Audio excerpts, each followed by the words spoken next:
Hello all, this is Dr. Dave Maslach talking to you about reciprocity.com. The E is written with a 3, and in this particular video I want to talk about tips for applying for PhD programs, particularly for those of you who are doing business administration or thinking about doing a doctorate of business administration. If you don't know, it's a bit of a different surrounding right now.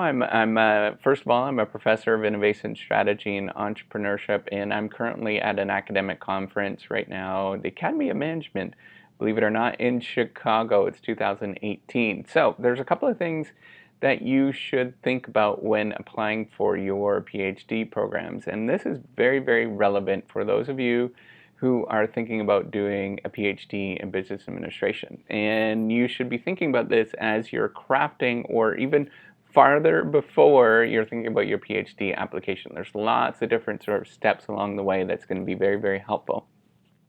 So the first thing that you should be, whenever you're thinking about your PhD in business administration, this should be probably the only reason that you should be thinking about going and doing a PhD in business administration, at least for the first couple of years, is for your love of a particular research project, right? So this is what you should be communicating in your application. You should be communicating to all the different faculty that you talk to about your particular research stream that you are thinking of building and getting into, right? So whenever you are at any moment when you are going and doing a PhD, doesn't matter what field it is, business administration, chemistry, whatever, it should be about a particular thing that you're very, very interested in.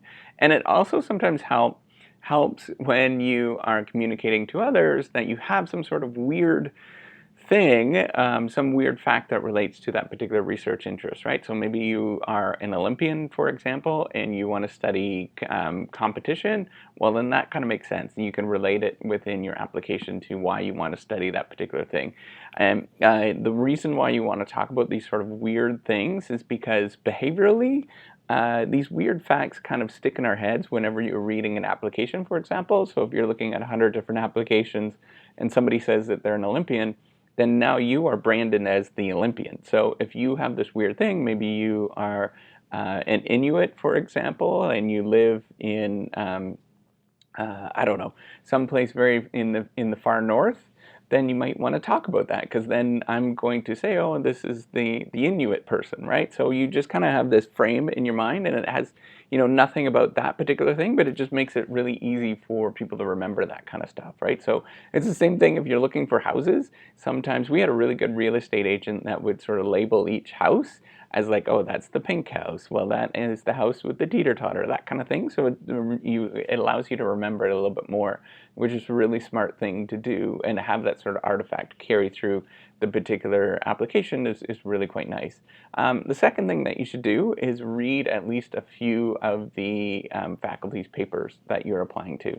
So if the program that you're applying to, just read, one or two. That's all you probably need to do, and just get a feel of what they're doing and what they're about, and you can get a sense of that just by reading those couple of articles. And just look for the best ones, whatever one that they're sort of labeling as the best ones, and read those particular ones.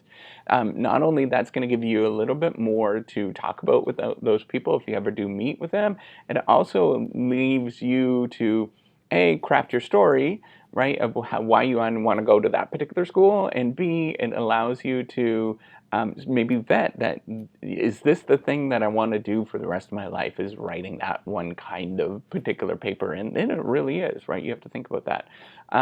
The third thing that you should be trying to communicate, and I see this a lot, and a lot of people see this, is you should be showing some sort of proof of your ability to do research. That's an important thing to think about, is you need to be communicating somehow, however that is, that you can analyze data, and it doesn't matter what kind of data it is, but you could just make a decision on some data, and then communicate this in a paper form, right? So you should be looking at having some sort of demonstration of that. It doesn't matter if maybe it's a fourth year paper that you wrote that was really analytical and really quite nice in your undergrad, or maybe it is some project that you did for your work and you would like to highlight that. That's what you should be highlighting. And putting that within the application. So number 4, this is probably really obvious, most of you know, just do really well on all of the standardized tests. You would be so surprised in how important that they actually are. No program is ever going to tell you that you should be just focusing on the standardized tests, but they are important in terms of just getting your, you imagine it as just a simple cutoff, right? So if you're below that particular standardized test score, that is what people are looking for, then it's harder to get into that particular program, and that's going to be really important for you to show that you're actually capable enough. And yes, they're very messy. They're poor indicators in a lot of different ways of research and life and all that kind of stuff. We're well aware of that, but it's used as a screening technique to see whether you are, capable to some degree of actually moving on at least within the first year of your PhD program. Look for, and the fifth thing is just look for programs that are outside of where you normally think. There is a lot of programs around the world, a lot of institutions around the world that are just fantastic that you would never think about. So, for example, if you're interested in strategic management, which is my area, or innovation or whatever, you could look to all sorts of different schools and different programs. You could look over engineering programs. Sociology has an amazing sort of program on sort of sociology of science and innovation and things like that. And some programs are fantastic. You can look for, I don't know, economics programs might be very similar as well. But you just need to know if you're applying to those ones, then that's kind of the trajectory that you're going to go into, and it's going to be easier to apply to those kind of jobs going forward. And going and becoming a business school professor might be a little bit more difficult to sort of get into that area if you're, it just sort of gives you in that direction, right? It kind of gets you in that particular direction and branded in that direction. Doesn't mean you're not capable in any sort of way, but that's really what happens in the long run. The sixth thing, and I learned this from one of my colleagues actually, is just go to a couple of academic conferences. Go to one.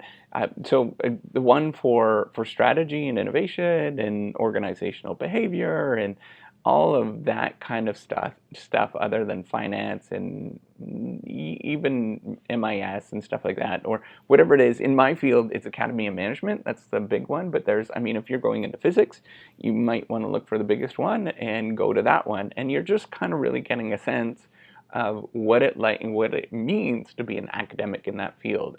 If it's religious studies, you can go and look for a program, conference in religious studies. They all have a different feel, and you're going to get a good sense of what it's about by going to those particular programs, right? That's really what you're trying. Those conferences are going to show you, A, not only, what kind of people are showing up at those things, B, what is kind of the norms, and then C, what is the sort of questions that we ask and the research that we're currently asking and sort of interested in.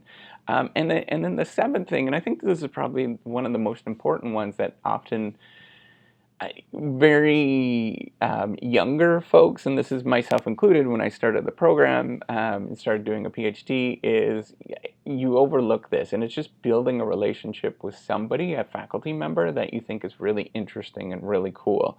That's going to help you out a lot more in terms of getting into a program, particularly if you're going into very high status institutions. For example, if you want to go to Harvard Business School, start trying to build a relationship with somebody there. And I don't know how to do it. I've talked about this in the past, but you could do things that are very helpful for that particular person. Just do things out of the blue that's going to get you through the door. Just do things that are just plain out helpful, right? That they are not going to expect it. And you'd be surprised. Nobody does this kind of stuff.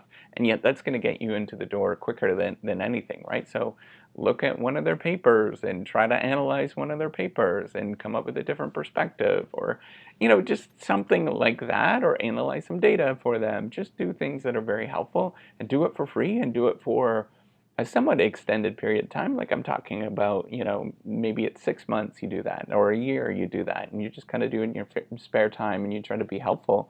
That's going to build a relationship much more quicker than applying to different programs and stuff like that. That's really important to think about in terms of getting into programs. You'd be surprised how much it's all about personal connections in terms of getting into PhD programs. Obviously, you need a level of skill and ability and all that kind of stuff, but then there's a lot of personal connections that are involved. So that's all I want to talk about. Hopefully you like this video about tips for applying to PhD programs. And if you want more, make sure, or if you have other questions, make sure you leave some comments. Do give me a couple of thumbs up if you want to. And like that, right? And as well as do subscribe to the YouTube channel. All right, take care. Bye.